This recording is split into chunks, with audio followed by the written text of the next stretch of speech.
اندر وہ بغاوت پھیلاتی تھی پی کے جی کردش جس کو کہتے ہیں اصل میں. جی کرد. تو یہ وہاں چلے گئے اور ان کو ایک لالی پاپ دیا گیا تھا, یہ چلے گئے وہاں پہ, انہوں نے اپنی فوج بھی استعمال کی اور نتیجہ کیا کہ انہوں نے وہاں سے شام سے اس کا خاتمہ کرا دیا بشار الاسد کا. اب بشار الاسد کی حکومت جو بھی تھی جیسے بھی تھی, لیکن کم از کم وہاں امن و سکون بہت تھا. تو ترکی کے جانے کی وجہ سے انہوں نے ترکی کو ساتھ دے کے, اسرائیل نے ترکی کی مدد لے کے اس کو وہاں سے بشار الاسد کو ہٹا دیا اور کچھ عرصے کے لیے وہاں پہ انہوں نے امن و سکون کر دیا. اب وہ آ گئی ہے اس کی دوبارہ جناب حکومت وہاں پہ. تو ابو جولانی جو ہے, ابو جولانی گروپ جو ہے, وہ تو آپ کو پتا ہے پرانا, میں آپ کو بتا چکا ہوں کہ وہ گروپ تو پہلے ہی آلریڈی داعش کا حصہ تھا, اب وہ داعش سے علیحدہ ہو گیا ہے. اب کیا پتا علیحدہ ہوا ہے یا اسی کا حصہ ہے, ابھی ہم کچھ نہیں کہہ سکتے.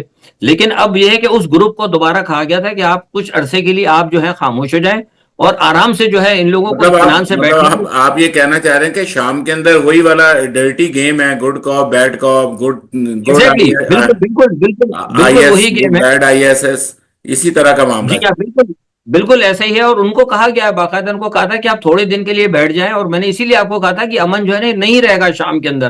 ان کو دوبارہ منظم ہونے کے لیے کہا تھا, اور آپ دیکھیں اس کے بعد جیسے وہ منظم ہو گئے تو اس کے بعد انہوں نے قتل عام شروع کر دیا. سر اب وہاں روس پہ